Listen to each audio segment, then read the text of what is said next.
Yan mga boss, mga lods, mga master, magandang gabi. Gagawa tayo ngayon ng gas tank na any position.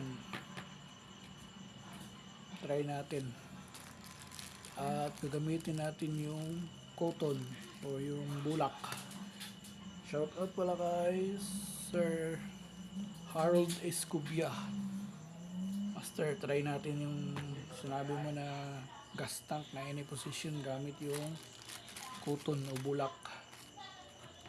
Ayun, simulan na natin mga master, mga boss. At itong ginamit ko na ang sukat nito ay 3 cm. Ito, para dito, yung saan ilalagay yung nozzle. Ito. Medyo napalaki lang yung cut, kaya lalagyan natin ng stopper. So, ayun, napunta.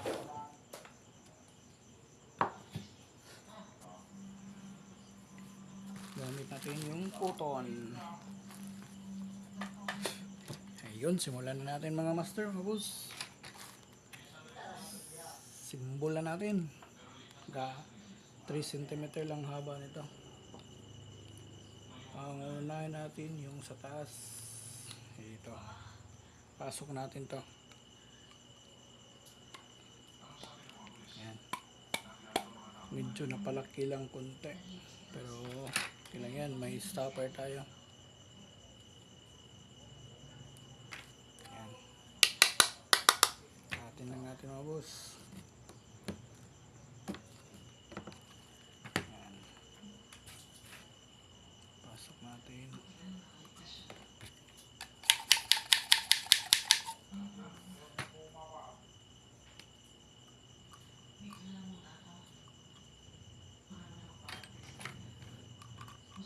Check natin kung sakto na ba.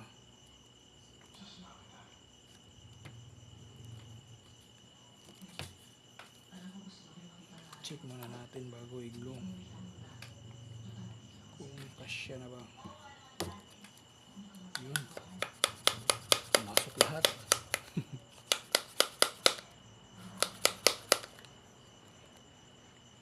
Yan.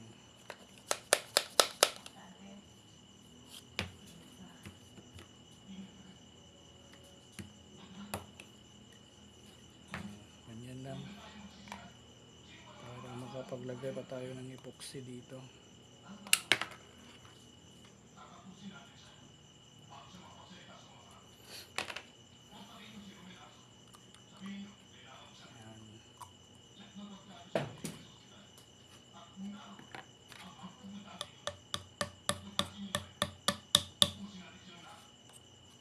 Puntayin lang natin yung lalagyan para hindi tatabingi.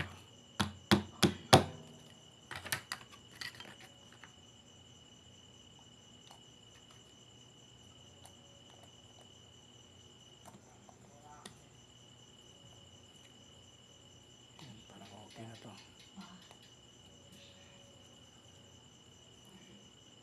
Lalagyan natin to ng epoxy dito.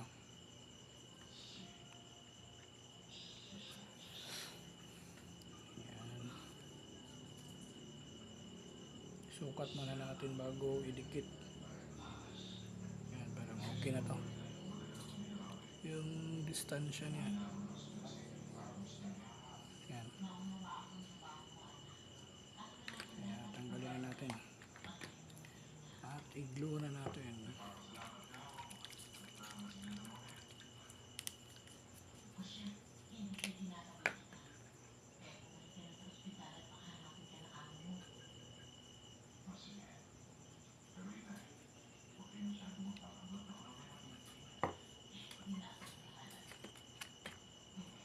Pasok natin tong lock.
Kaya nilagyan natin ng lock mga boss kasi napalaki lang yung cut.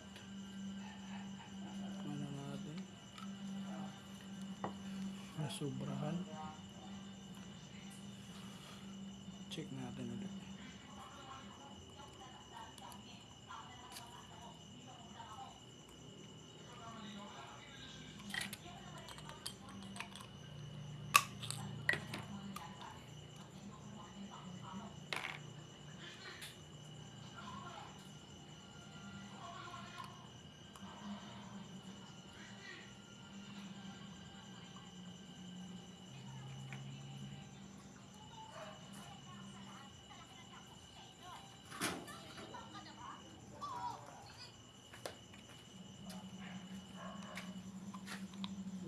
Bago na ba? Gasta.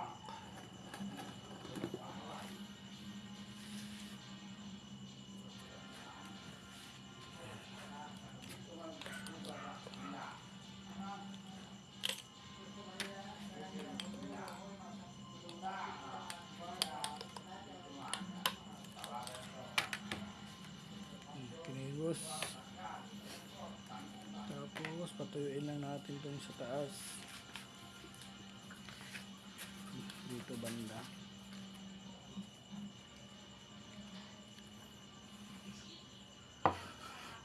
Tutuyuin lang natin para paglagay nito tuyo na bago yung epoxy niya.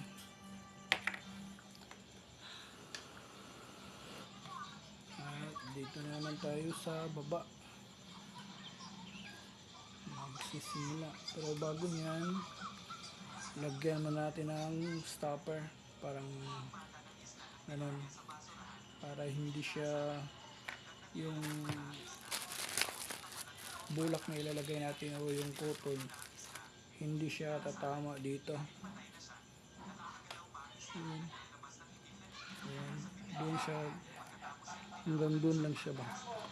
Lagyan natin ng parang stopper dito, yung sa nilagay natin na 3 cm na parang stopper, ilagay natin doon para magkaganon ba, para yung bulak hindi papasok doon. Try natin kung gagana ba itong mga boss. Sana gagana.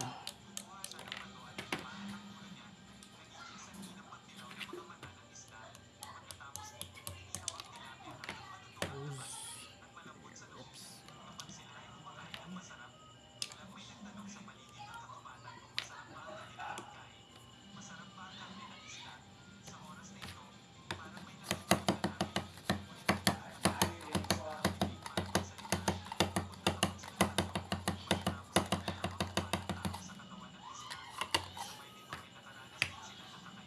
Ayan, pasok na.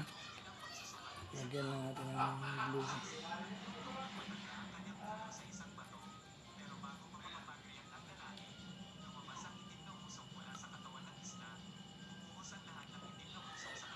Ayan, nalagyan na.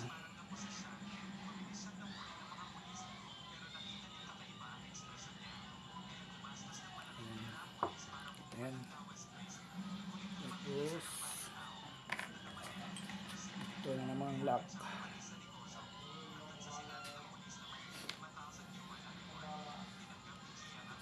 Dito sa lock.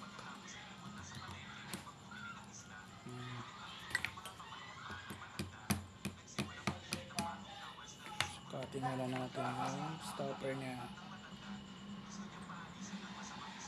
Madali ang video lang ito mga boss.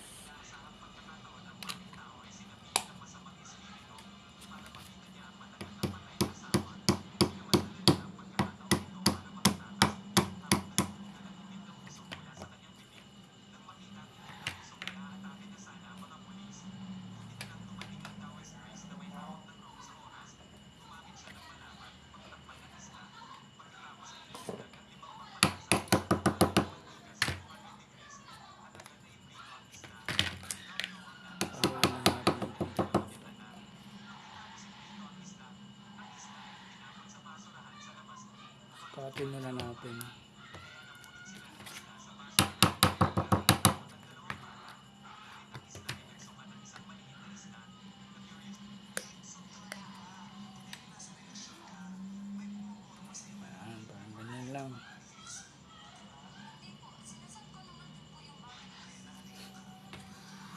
Gawa muna natin pag tulak.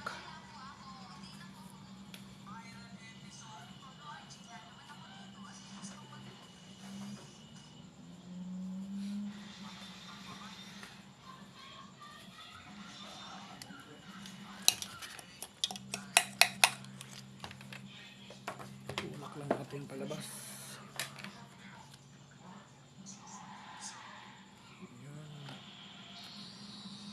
Ito, i-glue na natin to dito.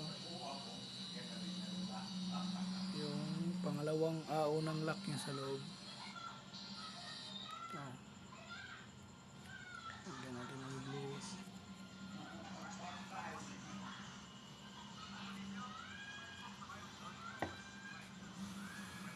Tutuyuin lang natin muna. Itong ano nito? Tawag ito? Itong dumikit siya. Yung position na to mga boss, wala tong hose, wala tong divider. Ang gamit lang natin dito yung ano lang, yung bulak. Check natin baka na ano, sukan.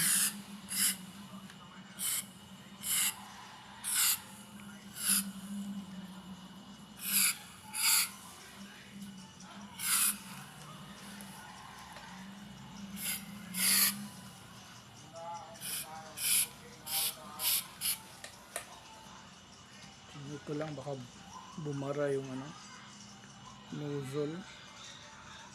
Hirap na pag bumara.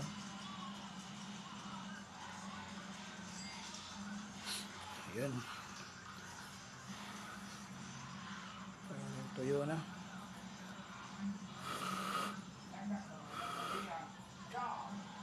Ayan, lagyan natin ng bulak mga boss.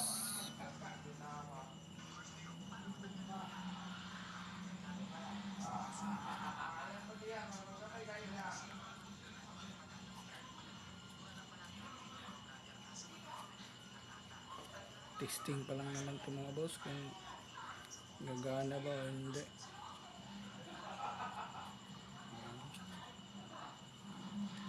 Kinasiguro yun ay dami.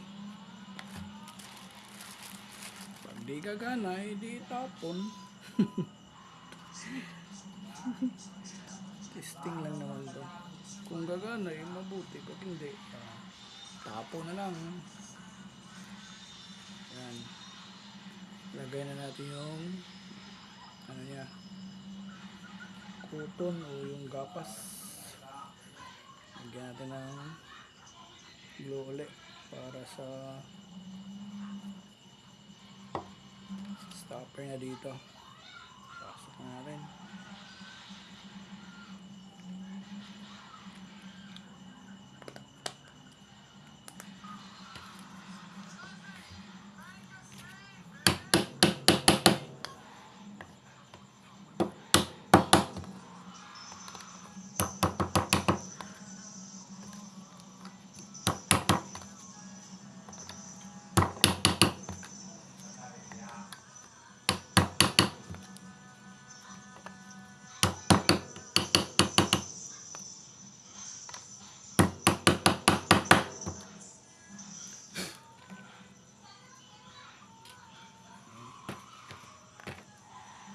Epoxy pa naman natin dito.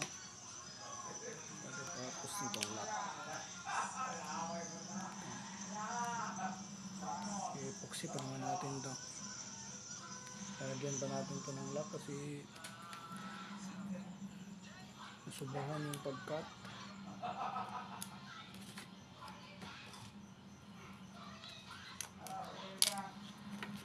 Lagyan muna natin ng glue para sasara siya.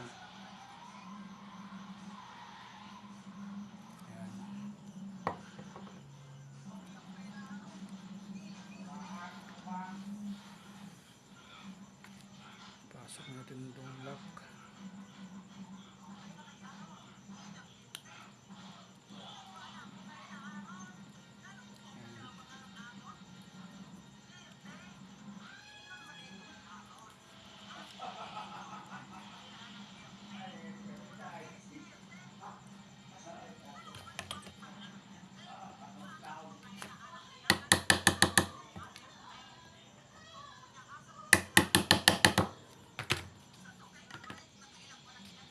ito mga boss, lalagyan natin to ng epoxy.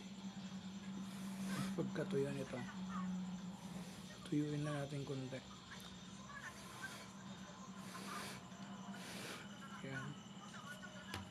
Ito. Para hindi na hahaba yung video natin. Dito naman, lagyan natin ng glue.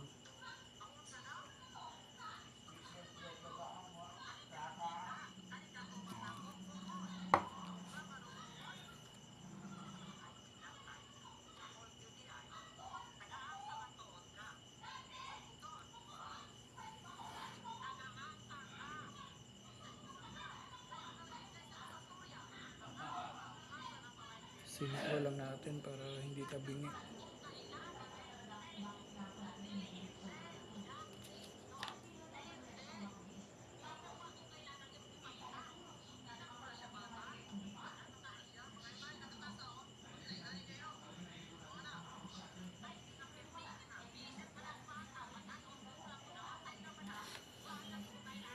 Yan. Lalagyan natin ng glue. At pagkatapos ito, epoxy pa naman natin ito. Ang lapon pa.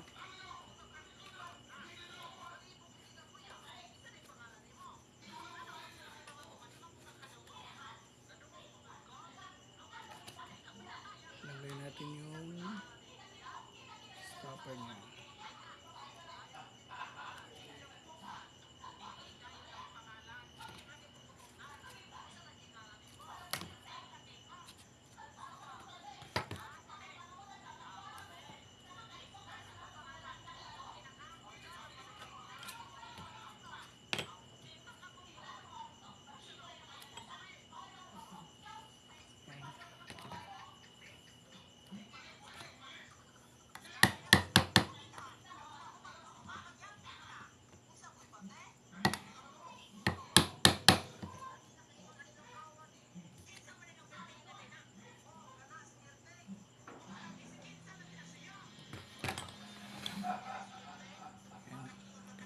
Boss,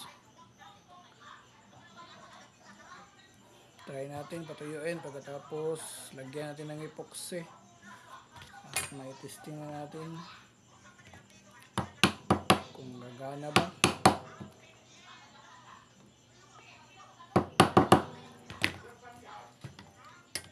Boss, ito na yan, patuyuin na natin yung glue, tapos epoxy na natin. Ayos, try natin kung gagana ba ito mga boss. Salamat. Gagawa na ako video yung pag-epoxy at yung pag-testing na. Salamat mga boss, ganun lang, kadali.